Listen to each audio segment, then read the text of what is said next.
Do what?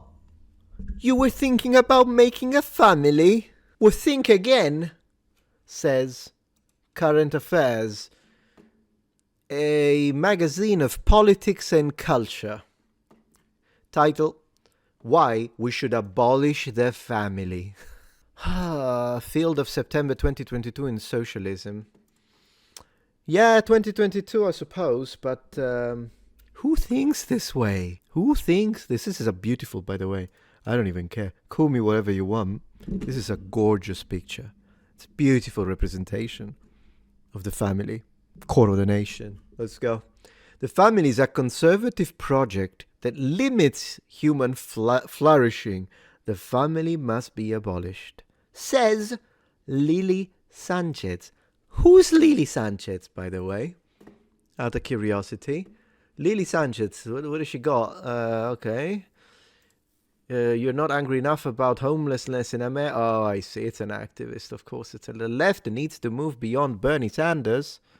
And how bookstores change the world. Doctors should put caring for the patient above following the law. Are you out of your...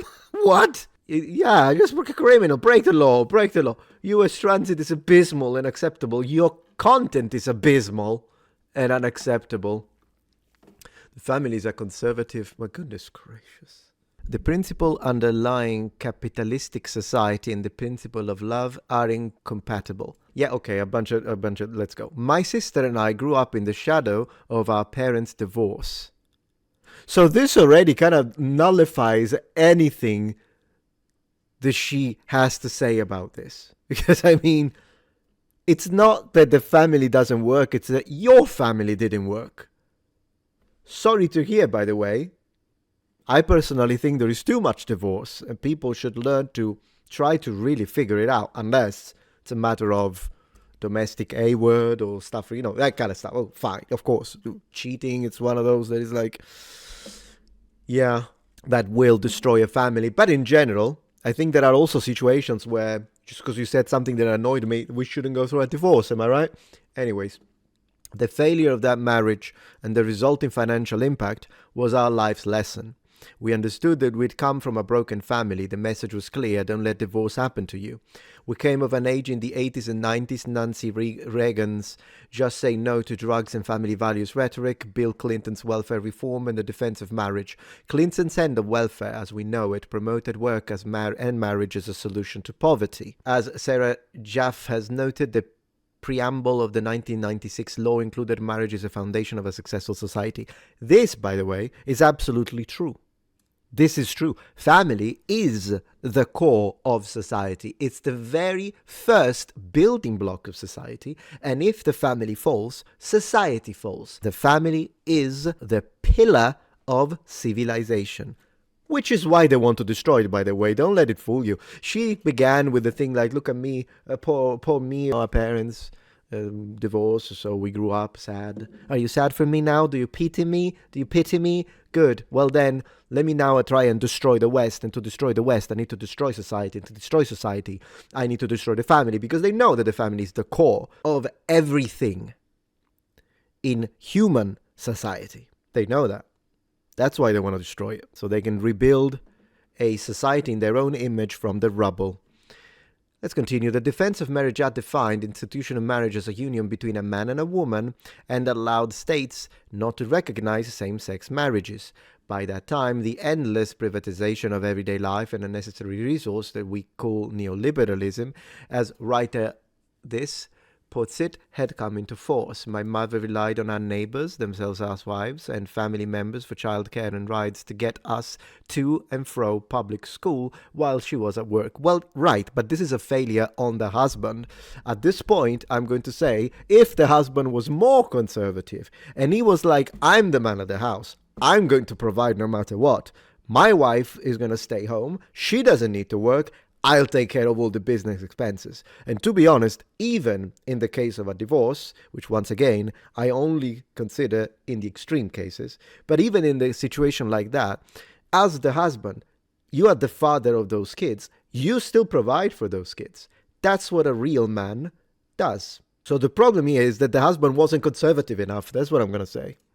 Let's continue. Even though my mother had a college degree, she had spent 10 years as a housewife and thus had a work gap on her resume, which didn't help in finding jobs that paid well. We lived to borrow this, by the way, is insane because housewife is work. You should be able to put it on a CV. I mean it. I actually mean it.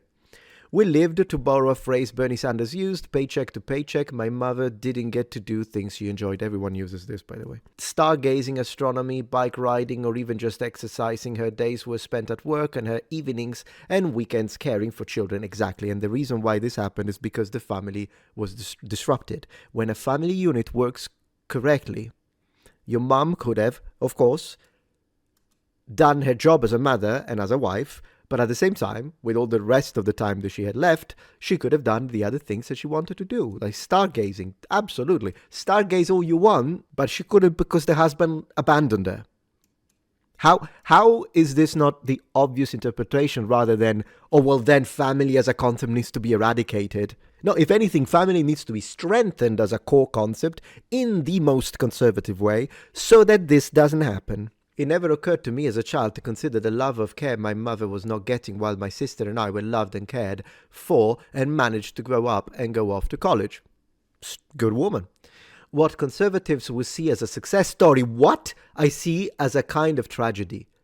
This is not what conservative on the planet is going to think that a destroyed household with a divorce and a father who's not taking care of his kids and is forcing his wife to go to work, which conservative on what planet is going to think, oh yeah, that's what I love. Absolutely. That's the real representation of my conservative values. Woman to work. Go to work, woman. What are you doing here? Fantasyland. This is Fantasyland. Right, the Lord of the Rings at this point. I wish my mother had been, in the words of family abolitionist and writer Sophie Lewis, in other words, insane activist, less alone, less burdened by care and responsibility, less trapped. Marriage is not a trap. Stop this. Marriage is not a trap. Marriage is only a trap if you marry the wrong person. Given. It's not easy to marry the right person, but then at this point, it's not like we can live our entire life being scared of what if it's the wrong pet? Well, let's not have pets. What if it's the wrong girlfriend? Let's not date anyone. What if it's like the wrong friend? Let's avoid having friends so that no one can ever betray you. What about if the family doesn't actually love you? Let's just live alone in a cave and be miserable. At that point, you're trying to avoid being miserable by being miserable. So at this point, I'll take my chances. It makes more logical sense to take my chances to try and be happy, even if there is a risk of misery, rather than ensuring my misery by avoiding anything that could ever bring joy. And that's my TED Talk. As a child, I also understood that my family did not measure up to the family. As professor of gender, sexuality, and feminist studies, Kathy Weeks has written, the family characterized by privatized care, the heterosexual couple unit, and biologically related kin, is legislatively declared, legally defended, and socially prescribed in the United States. I'm sorry, but yeah, the heterosexual couple are the majority. That's why we call it minorities when it comes to LGBT, but also just simply same-sex attracted people. Not every gay person is LGBT, by the way. Yeah, they're the minority. So obviously the staple, the example, the norm is going to be a heterosexual couple. Also because if that weren't the case, we'd go extinct. Why are you not subscribed? What do you need me to do? Dress up like Vega to get you to subscribe?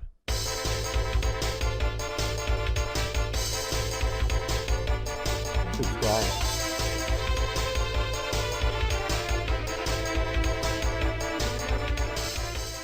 I'm not saying that I would make it illegal for two gay men or two gay women to be together. Obviously, I don't care about that. And in fact, I do understand the concept of they want to get married legally in order to, for instance, have inheritance laws and legislations. I get that. I get all of that. Absolutely. Not in a Christian church, by the way. Secular. or a different religion that is not Christianity, that perhaps, as I don't know what pagans think about it, but if pagans are all like, yeah, that's awesome, then get married in a freaking pagan situation. That's what I think about that. But yeah, the heterosexual unit, the couple unit, is what allowed our species to even exist and survive. Now, biologically related kin, I'm a little confused with that. I think you're getting confused with the Muslims. There is a right way to do family, yes there is, and a wrong way, absolutely. As conservatives often tell us, and they're absolutely right. We all need families. Sometimes, look at all these M dashes though. I'm afraid I'm reading ChatGPT, to be honest.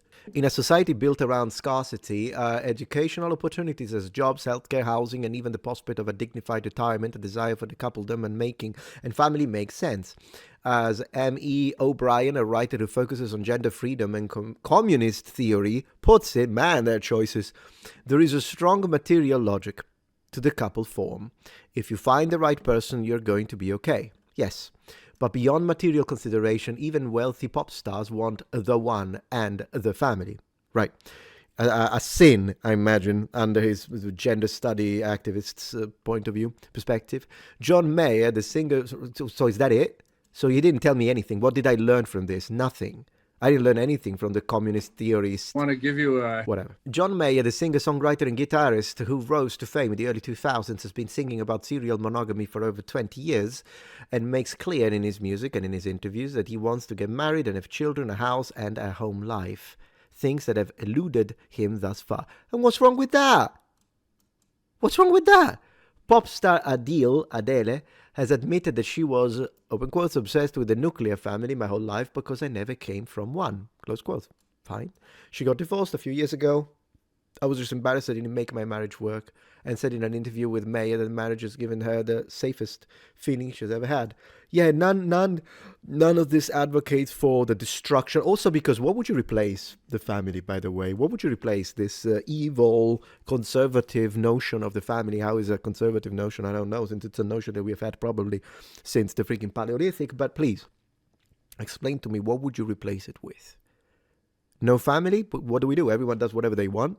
Even more so then, will you have thousands and thousands, tens of thousands of kids that are not cared for because there is no family, there is no responsibility, there is only personal interest, personal pleasure, personal responsibility, personal freedom. If one day I've got 4 kids, the other day I'm like, no, you know what, I want to become the new Indiana Jones, so bye-bye, and go away for 10 years. That's what you are advocating, you absolute imbecile, for the very thing that made you suffer. Whereas the thing that you are hating is, so the successful traditional family is exactly what would have prevented you and many others from suffering. But that's the thing you want to destroy, because this is not a matter of, oh, I'm trying to fix a problematic situation in society or whatever the heck. No, this is a situation of envy. They hate everything that is good and true. Man, this thing is like 90% quotes by volume, by the way.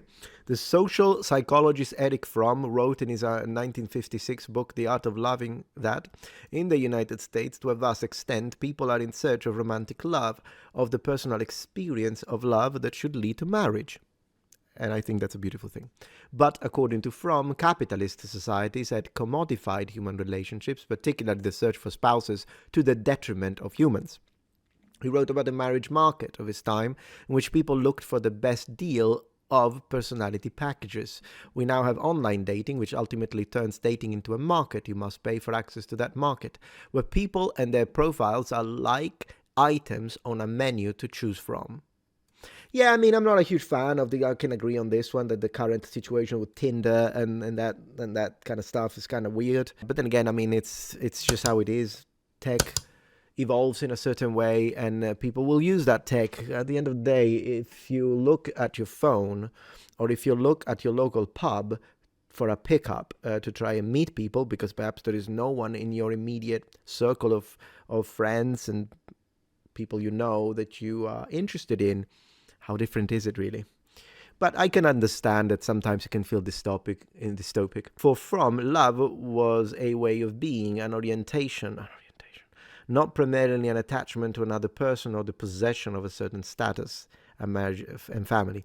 Right, but it is a fact that as men, generally speaking, are more attracted by beauty, women tend to be very more attracted by status. I'm not saying that women don't find men attractive, but it is a fact that for men, it's more of an important priority that the person you're dating is hot. Whereas of course, personality is important, common beliefs is important. Like I would never have married a non-Christian. So, of course, there was a very important element. With that being said, I think it's more likely that it's true that women, while they do put physical attractiveness in the mix in there, it probably is the social status, the ability. It's normal. Even if you look at this not from a religious perspective, but from a evolutionary perspective, isn't it normal that women want to marry and have children with a man who can provide for them and the offsprings? Isn't that just the most natural, even from a merely biological standpoint? Whereas for the man, it makes sense that the man is not interested in a woman that can provide for him, but is interested in a woman that can pass on good genes. It's just how it is, guys. It's just how it is, and we can't just continue to deny reality just because it offends your political ideas. And yet, he argued, we spend so much time searching for someone to love rather than cultivating the art of loving as a practice involving the active concern for the life and the growth of that which we love.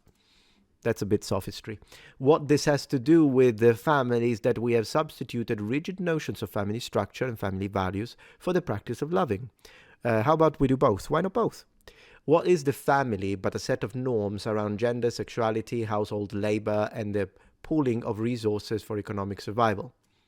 And love, and sentiments, and care, and children, and upbringing. How about all of that, by the way? And yes, I'm not denying any of these. I just don't see them as a big deal. Personally, household labor, yeah, of course. It makes sense. We can't both do the same thing. It's a stupid repartition of time. It's a stupid time allocation. If we both stay at home with the kid, we'll starve to death. We can't pay for the roof over our head. And if we are both out working, we might not make those kids, which, once again, not everyone has to have kids, but for those who do want the kids, I don't want a stranger to raise my kids. If you appreciate my content so far and wish to help ensure my ability to continue to tell it how it is, regardless of any possible backlash, please support this channel on Patreon. Any support helps me and my team of academics keep the channel strong and gives us the means to fight back against the political rewriting of history. Stand with us, form the wall, defend the truth. And I think it's important that at least one of the two parents stays home in order to be able to take care of the child. Yeah, I think that's absolutely normal.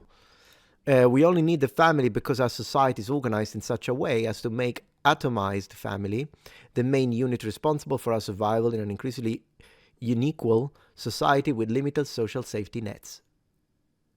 Yes, and what is the alternative then? Yet marriage and the nuclear family are but one way we human beings can organize ourselves. They are not inevitable, universal, or timeless, despite all the cultural and political signals we get that suggest they are. And yet, for 10,000 years of civilized society, that's what we've got.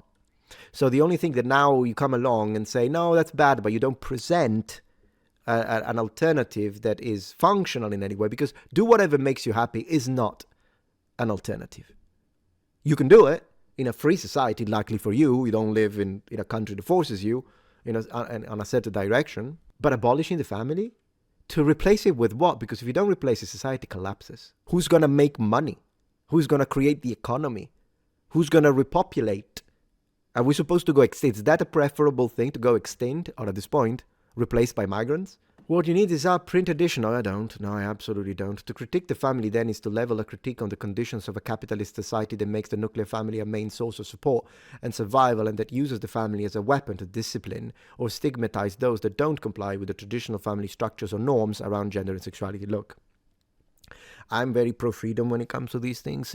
Not everyone, I guess. Not everyone has to get married. Not everyone has to have children. Not everyone has to... Fine, you do whatever you choose to do. However, why are you pointing the finger then at people who believe in family structures and traditional family unit? Because once again, as I say, you could provide examples of, I can do whatever I want, I can go to the beach until I'm 60, I'm going to make as much money as I can, whatever, but just spend it on me. I won't have any kids, I won't have anyone apart from like casual sex. Yeah, you could choose that. and that's fine for your own life. I think it's a wasted opportunity to have a good life, but it's up to you. I mean, you probably think that my way of life is wasted because I go to church. Fine, not a problem. That's why we can agree to disagree. You live the way you want, I live the way I want. Problem is, though, that only works while the family as it is structured works for the society as a whole. Your version only works for the individual, because if you try and apply that to the entirety of society, the nation will be liquefied, pulverized. Nothing will be left. No institution. So it cannot function at a societal level. Therefore, the family cannot be abolished. In this sense, the family, is O'Brien's word, is an obstacle to human freedom. Oh my gosh, these people. These people are clowns. The family must be abolished. Look, must be abolished, so they want to take your freedom. They're not about freedom of the individual. They're about you do what we say. Which means breaking open of the family to free and unleash what's good in it and to generalize it into the social body as a whole. To make that necessary form of care available to everyone unconditionally. And then they try to pretend they're doing it for like, oh no, look how open-minded. We think about people that suffer. No, you don't. You just hate traditional values and traditional Christian values, and you hate the West. And that's the only reason why you're doing this. Everyone can support family abolition. Absolutely not. Even those who feel there is nothing wrong with their family, unbelievable. Family abolition is not about breaking up individual families, but about radically changing the society that makes the family structure necessary, about creating a society in which everyone is cared for. Yeah, so but yeah, they're talking about the utopia of communism that no one ever managed to do. We can and must imagine and create better ways to live and to love each other. How is it better, though? Better is you can imagine many different ways to love, even though then again, people are using love to mean lust these days. That's not love. It's a different thing. No wonder the Greeks had like 14 different words to say love, because yeah, we shouldn't only have one. That's what happens when you only have one. But the problem with this is, better is subjective. To me, your ideas are worse. To you, they're better. So how about we don't abolish anything? I live the family as I think is better, and you live your family as you think is better. We are often told by conservatives that the traditional family is the bedrock of a moral society, and they are right. As Sarah Jones writes in Dissent, marriage is a conservative institution. This is the stupidest statement you could ever make. Marriage predates conservatism, you absolute imbeciles. A way for class to reproduce itself. It is the foundation for the little platoons, family, church, and community. I told you they hated Christianity. Of course they're going to attack that. To conservative, marriage will cure poverty and childhood trauma and GUN violence. I don't think anyone has ever argued for... People argue for the Second Amendment in a multitude of ways. Some I agree with, a couple I don't. But I've never heard anyone say, oh, the solution to firearm violence is to make more families. I never heard of that. But they long specifically for so-called traditional families, you can remove so-called, with a breadwinning father and a stay-at-home mother. Exactly. And you know what? That's a perfect description of my family as I have created it with my wife.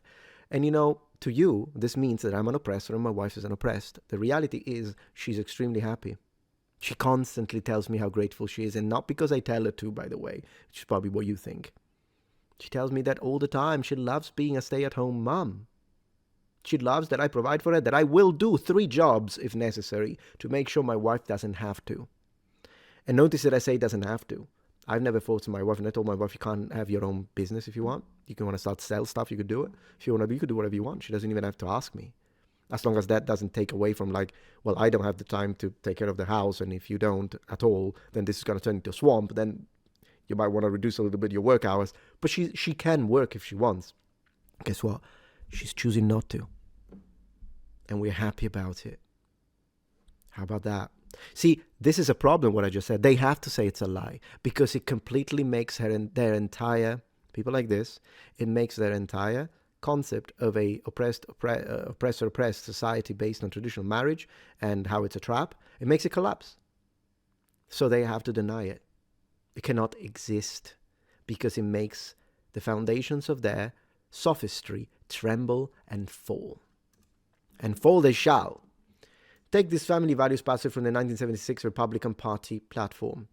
Well, to be honest, if we are talking about 1976, probably if you read stuff from the Democratic Party, you would think it's abhorrent, since old school Democrats, I'm going to say, some of the stuff was actually based. Families must continue to be the foundation of our nation. Families, not government programs, are the best way to make sure our children are properly nurtured, our elderly are cared for, our cultural and spiritual heritage are perpetuated, our laws are observed, and our values are preserved. Spot on! I guess I agree with the Republicans of 1976. It is imperative that our government's program, actions, officials, and social welfare institutions must never be allowed to jeopardize the family. We fear the government may be powerful enough to destroy our families. We know that it is not powerful enough to replace them. Perfect. Perfect. Round of applause, W in chat. This is exactly it.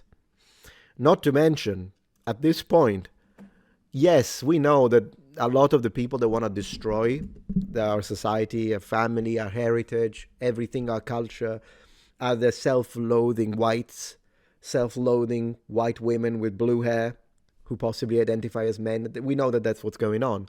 But at this point, I wouldn't be surprised if some of the people who write this are foreign psyops. Because, I mean, who would benefit? You really need to ask yourself. Half of these people are brainwashed, we get it. But who benefits from it? Who benefits from the collapse of society in the West? If not our foreign enemies. Man, today I'm on fire.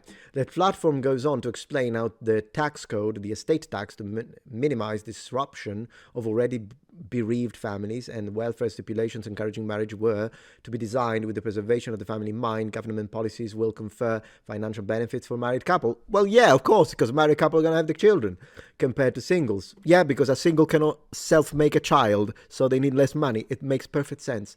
From 2001 to 2014, the federal government spent nearly $800 million on marriage promotion programs, often targeting poor people of color for relationship counseling. Right.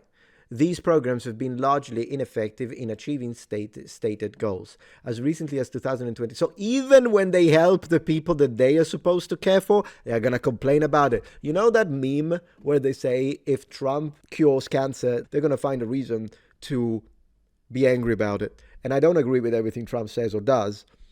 But if he does cure cancer, I'm going to say based. That's just me. Maybe I'm weird. What can I tell you? I must be weird. These programs have been largely ineffective in achieving stated goals. As recent as 2021, government maintained healthy marriage and responsible fatherhood program funding. Its website claims that children do best when raised by two married biological parents. True. A long-time claim of social conservatives, which has been refuted by recent research. Yeah, but the research oftentimes is skewed. I'm happy to review it if you want. I mean, I guess if I can see how a child doesn't know that maybe the mom is not biological because the biological mom died, and then you have this, your new dad's, you married again, but they're basically like their own mom and child. I can see that. Like, I can understand that. But a lot of the studies and research that they point and say, see, it's science, it's nonsense. It's because they change the premises. And when you change the factors, and you change the language, most importantly, around the data collection, which they do, just like they changed man and woman, the meaning, they changed male and female to body type, they changed female into menstruating individual or individual who menstruates, they changed minorities to equity deserving groups. They changed terminology so that they can skew data analysis. I'm making a video about that, which ignores the fact that many cultures practice communal child rearing. Many is debatable, also called alloparenting. Yeah, let's have a look at the data on that. Despite such public policy, marriage rates in the US are now at a 20-year low. Yeah, and that's because of people like you. The right-wing Christian family values agenda picked up influence in the 1970s, according to historian Anthea Butler. In White Evangelical Racism, the Politics of Morality in America, Butler explains how the moral majority formed in 1979 by evangelical leaders explicitly trimmed with Republican Party politics and political actions to recreate this great nation according to white Christian standards.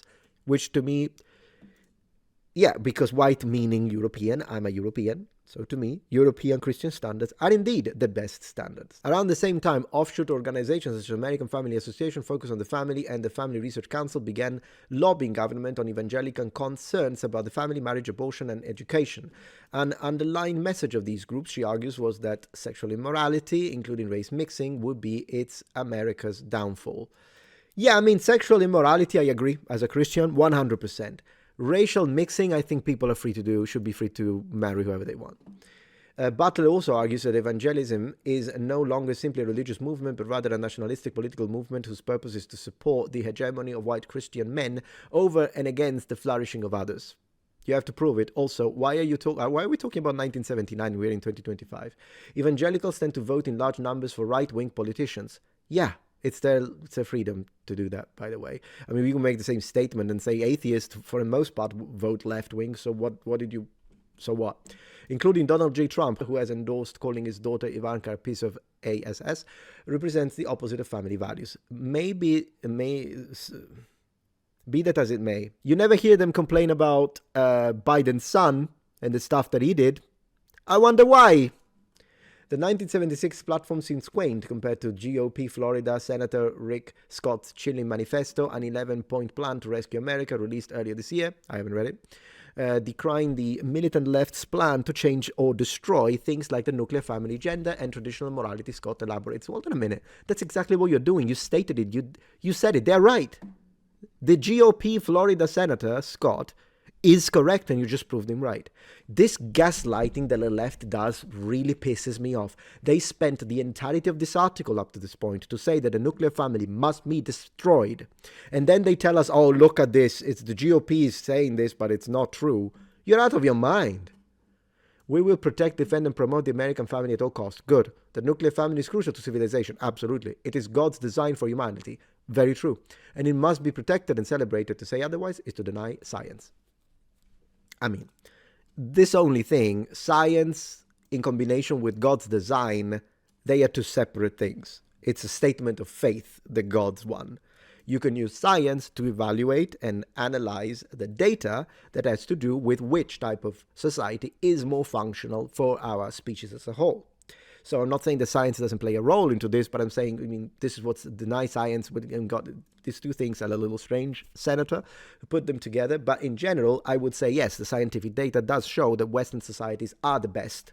And I mean, look at what the heck happens in Islamic societies and then come back to me. As O'Brien points out, man, it's not even their damn words. What did O'Brien point out? Even Friedrich Engels, while pointing out the problems of the bourgeois family, so the normal state of human love is essentially monogamous in nature. So love yourself. Perfect. Excellent ending. Congratulations. You just love yourself, hate everyone else, be selfish, and that's gonna heal society according to these clowns. Stay true.